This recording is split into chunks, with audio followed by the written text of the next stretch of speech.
திருவாரூரில் பிறந்தால் முக்தி, காசியில் இறந்தால் முக்தி, சிதம்பரத்தை தரிசிக்க முக்தி, அண்ணாமலையை நினைத்தாலே முக்தி.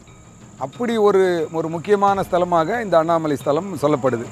அதே மாதிரி பார்த்திங்கன்னா பஞ்சபூத ஸ்தலங்களில் இது அக்னி ஸ்தலமாக சொல்லப்படுது.